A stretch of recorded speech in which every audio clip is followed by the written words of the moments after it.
بسم الله الرحمن الرحيم.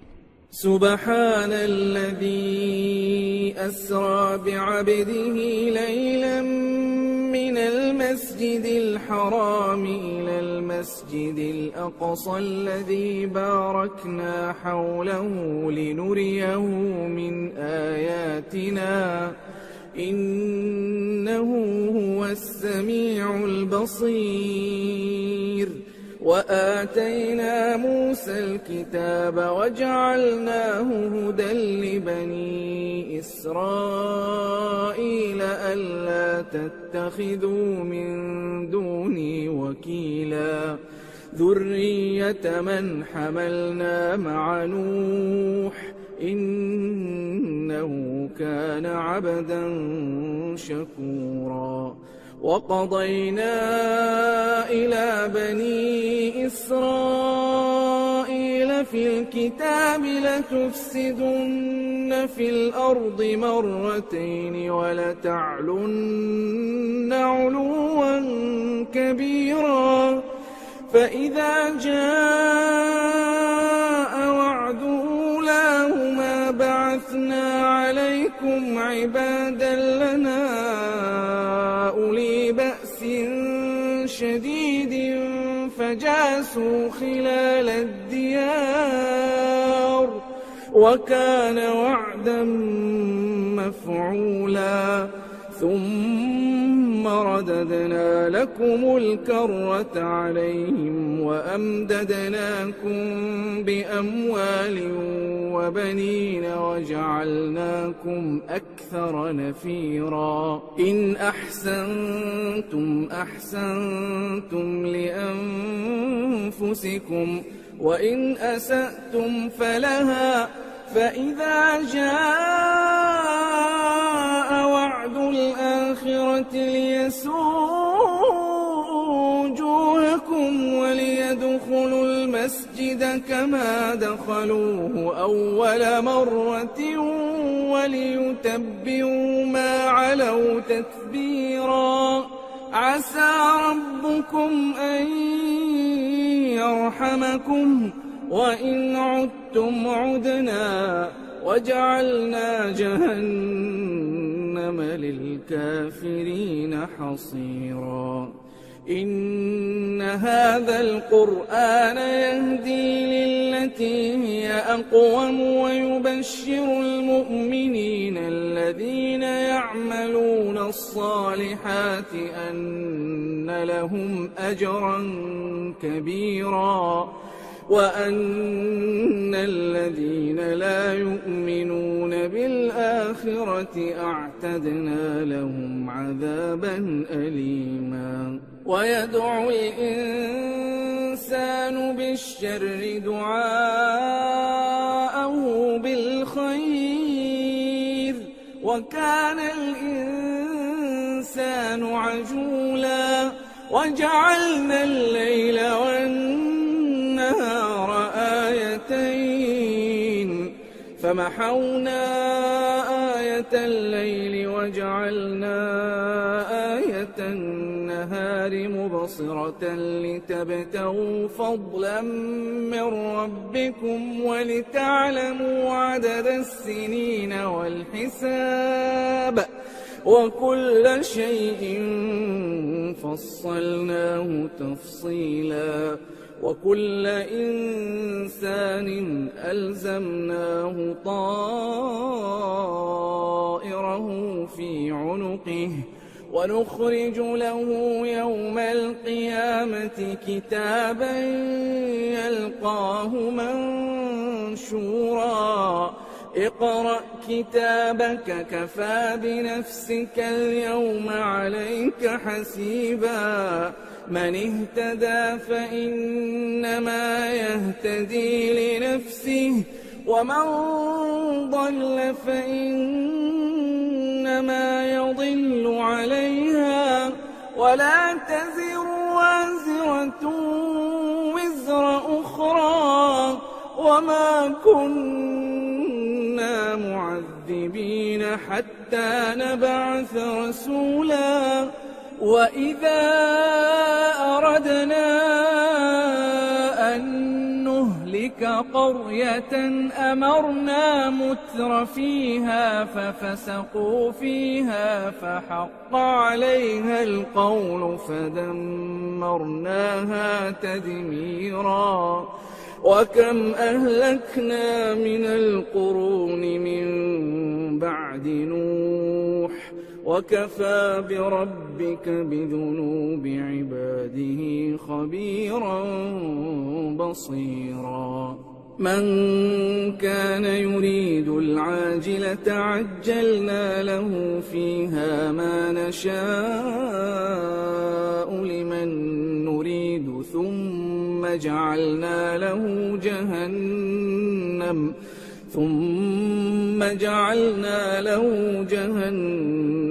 يصلاها مذموما مدحورا ومن أراد الآخرة وسعى لها سعيها وهو مؤمن فأولئك كان سعيهم مشكورا كلا نمد هؤلاء وهؤلاء من عطاء ربك وما كان عطاء ربك محظورا انظر كيف فضلنا بعضهم على بعض وللآخرة أكبر درجات وأكبر تفضيلا لا تجعل مع الله إلها آخر فتقعد مذموما مخذولا وقضى ربك ألا تعبدوا إلا إياه وبالوالدين إحسانا إما يبلغن عندك الكبر أحدهما أو كلاهما فلا تقل لهما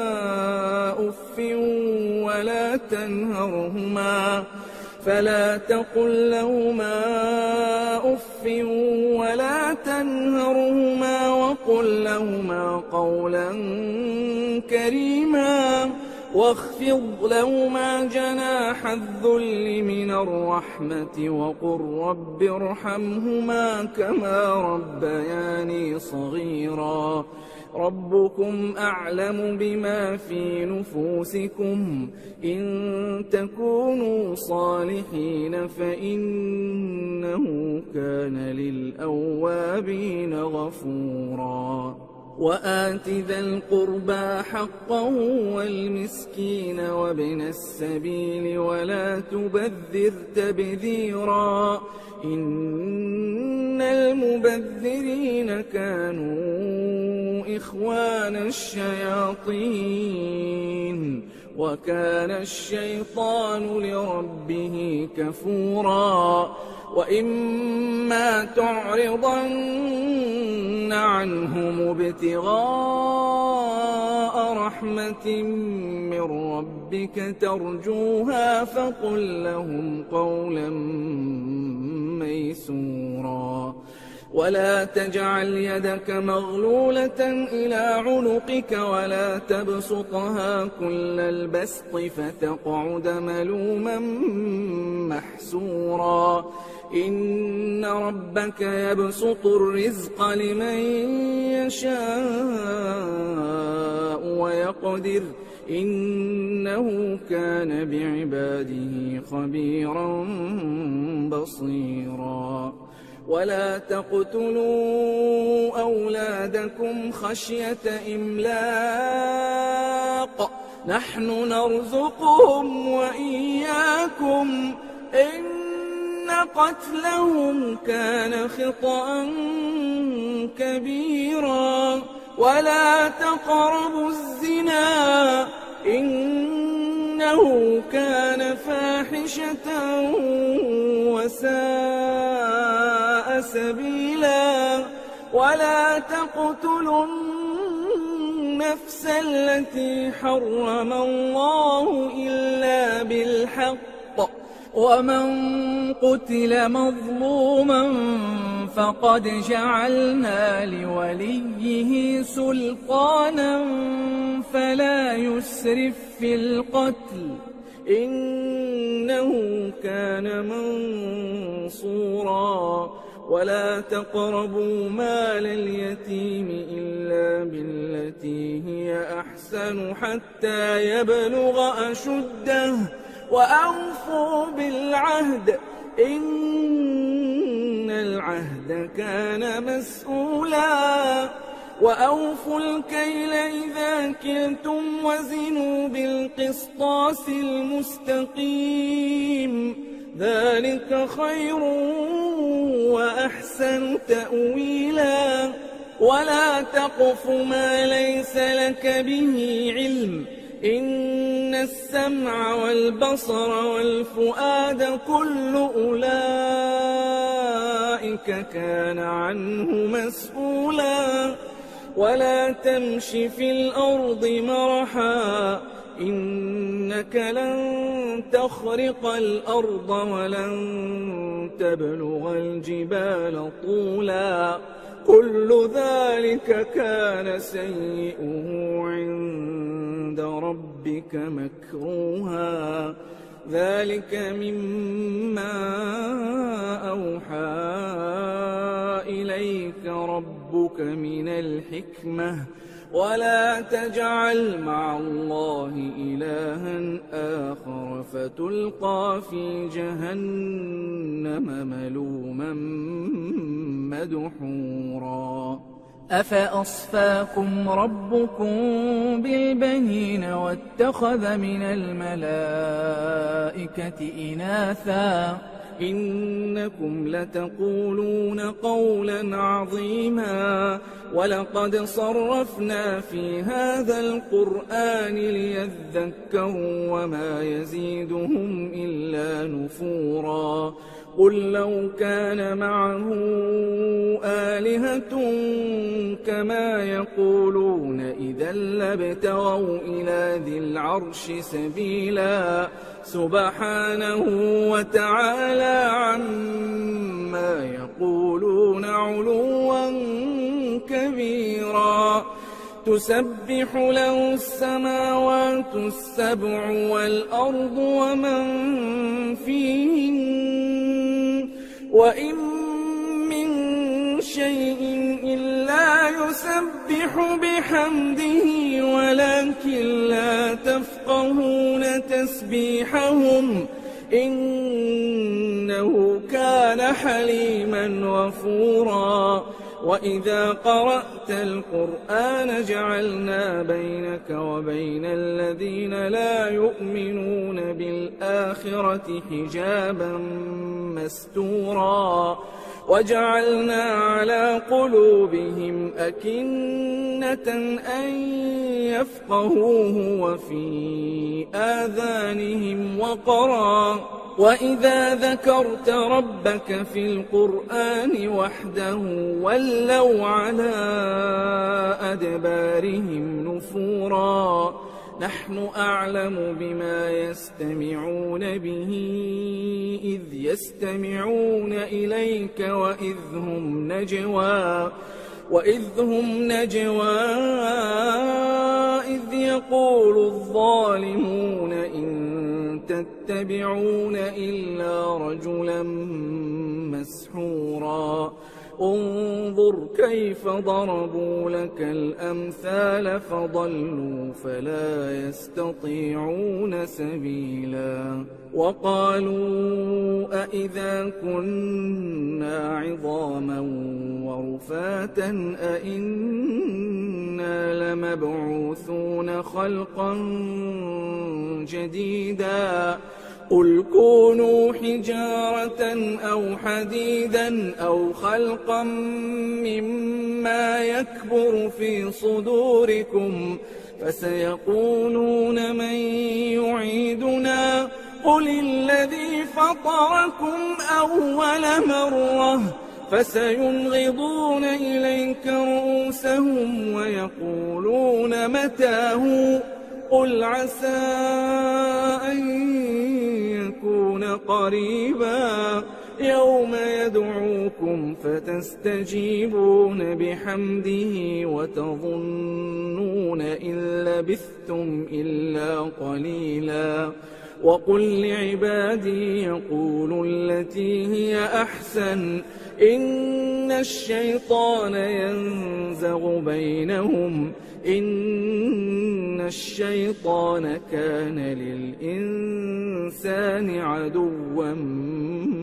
مبينا ربكم أعلم بكم إن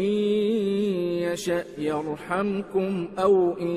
يشأ يعذبكم وما أرسلناك عليهم وكيلا وربك أعلم بمن في السماوات والأرض ولقد فضلنا بعض النبيين على بعض وآتينا داود زبورا قل ادعوا الذين زعمتم من دونه فلا يملكون كشف الضر عنكم ولا تحويلا أولئك الذين يدعون يبتغون إلى ربهم الوسيلة أيهم أقرب ويرجون رحمته ويخافون عذابه إن عذاب ربك كان محذورا وإن من قرية إلا نحن مهلكوها قبل يوم القيامة أو معذبوها عذابا شديدا كان ذلك في الكتاب مسطورا وما منعنا أن نرسل بالآيات إلا أن كذب بها الأولون وآتينا ثمود الناقة مبصرة فظلموا بها وما نرسل بالآيات إلا تخويفا وإذ قلنا لك إن ربك أحاط بالناس وما جعلنا الرؤيا التي أريناك إلا فتنة للناس والشجرة الملعونة في القرآن ونخوفهم فما يزيدهم إلا طغيانا كبيرا وإذ قلنا للملائكة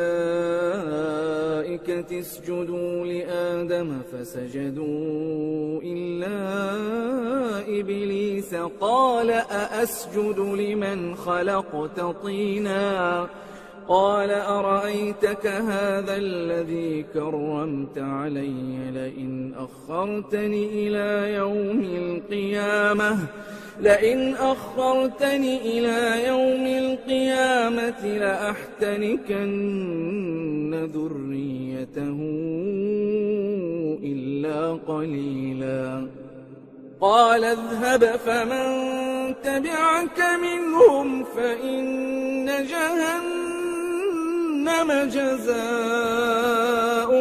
جزاء موفورا واستفزز من استطعت منهم بصوتك وأجلب عليهم بخيلك ورجلك وشاركهم في الأموال والأولاد وعدهم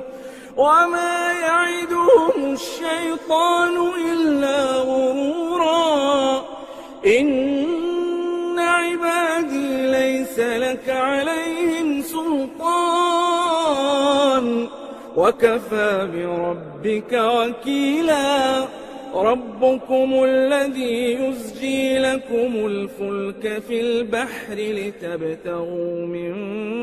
فضله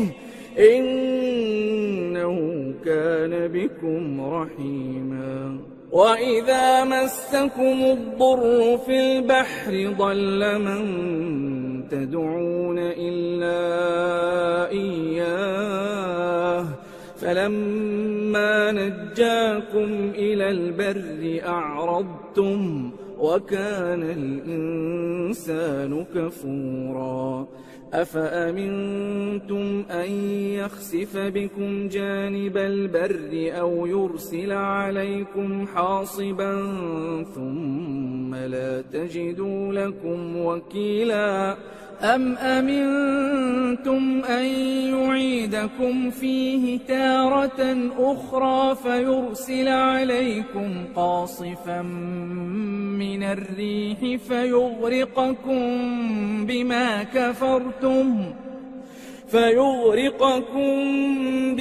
كفرتم ثم لا تجدوا لكم علينا به تبيعا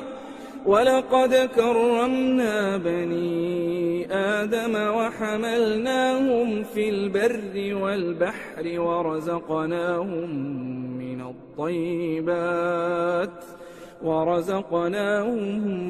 من الطيبات وفضلناهم على كثير ممن خلقنا تفضيلا يوم ندعو كل أناس بإمامهم فمن أوتي كتابه بيمينه فأولئك يقرؤون كتابهم ولا يظلمون فتيلا ومن كان في هذه أعمى فهو في الآخرة أعمى وأضل سبيلا وإن كادوا ليفتنونك عن الذي أوحينا إليك لتفتري علينا غيره وإذا لاتخذوك خليلا ولولا أن ثبتناك لقد كدت تركن إليهم شيئا قليلا إذا لأذقناك ضعف الحياة وضعف الممات ثم لا تجد لك علينا نصيرا وإن كادوا ليستفزونك من الأرض ليخرجوك منها وإذا لا يلبثون خلافك إلا قليلا سنة من قد أرسلنا قبلك من رسلنا ولا تجد لسنتنا تحويلا أقم الصلاة لدلوك الشمس إلى غسق الليل وقرآن الفجر إن قرآن الفجر كان مشهودا ومن الليل فتهجد به نافلة لك عسى أن يبعثك ربك مقاما محمودا وقل رب أدخلني مدخل صدق وأخرجني مخرج صدق واجعلني من لدنك سلطانا نصيرا وقل جاء الحق وزهق الباطل إن الباطل كان زهوقا وننزل من القرآن ما هو شفاء ورحمة للمؤمنين ولا يزيد الظالمين إلا خسارا وإذا أنعمنا على الإنسان أعرض ونأى بجانبه وإذا مسه الشر كان يئوسا قل كل يعمل على شاكلته فربكم أعلم بمن هو أهدى سبيلا ويسألونك عن الروح قل الروح من أمر ربي وما أوتيتم من العلم إلا قليلا ولئن شئنا لنذهبن بالذي أوحينا إليك ثم لا تجد لك به علينا وكيلا إلا رحمة من ربك إن فضله كان عليك كبيرا قل لئن اجتمعت الإنس والجن على أن يأتوا بمثل هذا القرآن لا يأتون بمثله ولو كان بعضهم لبعض ظهيرا ولقد صرفنا للناس في هذا القرآن من كل مثل فأبى أكثر الناس إلا كفورا وقالوا لن نؤمن لك حتى تفجر لنا من الأرض ينبوعا أو تكون لك جنة من نخيل وعنب فتفجر الأنهار خلالها تفجيرا أو تسقط السماء كما زعمت علينا كسفا أو تأتي بالله والملائكة قبيلا أو يكون لك بيت من زخرف أو ترقى في السماء ولن نؤمن لرقيك حتى تنزل علينا كتابا نقرأه قل سبحان ربي هل كنت إلا بشرا رسولا وما منع الناس أن يؤمنوا إذ جاءهم الهدى إلا أن قالوا أبعث الله بشرا رسولا قل لو كان في الأرض ملائكة يمشون مطمئنين لنزلنا عليهم من السماء ملكا رسولا قل كفى بالله شهيدا بيني وبينكم إنه كان بعباده خبيرا بصيرا ومن يهد الله فهو المهتد ومن يضلل فلن تجد لهم أولياء من دونه ونحشرهم يوم القيامة على وجوههم عميا وبكما وصما مأواهم جهنم كلما خبت زدناهم سعيرا ذلك جزاؤهم بأنهم كفروا بآياتنا وقالوا أئذا كنا عظاما ورفاتا أئنا لمبعوثون خلقا جديدا أولم يروا أن الله الذي خلق السماوات والأرض قادر على أن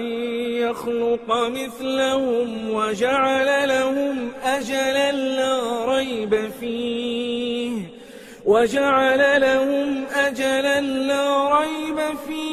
فأبى الظالمون إلا كفورا قل لو أنتم تملكون خزائن رحمة ربي إذا لأمسكتم خشية الإنفاق وكان الإنسان قتورا ولقد آتينا موسى 9 آيات بينات فاسأل بني إسرائيل إذ جاءهم فقال له فرعون إني لأظنك يا موسى مسحورا قال لقد علمت ما أنزل هؤلاء إلا رب السماوات والأرض بصائر وإني لأظنك يا فرعون مثبورا فأراد أن يستفزهم من الأرض فأغرقناه ومن معه جميعا وقلنا من بعده لبني إسرائيل اسكنوا الأرض فإذا جاء وعد الآخرة جئنا بكم لفيفا وبالحق أنزلناه وبالحق نزل وما أرسلناك إلا مبشرا ونذيرا وقرآنا فرقناه لتقرأه على الناس على مكث ونزلناه تنزيلا قل آمنوا به أو لا تؤمنوا إن الذين أوتوا العلم من قبله إذا يتلى عليهم يخرون للأذقان سجدا ويقولون سبحان ربنا إن كان وعد ربنا لمفعولا ويخرون للأذقان يبكون ويزيدهم خشوعا قل ادعوا الله أو ادعوا الرحمن أيما تدعوا فله الأسماء الحسنى ولا تجهر بصلاتك ولا تخافت بها وابتغ بين ذلك سبيلا وقل الحمد لله الذي لم يتخذ ولدا ولم يكن له شريك في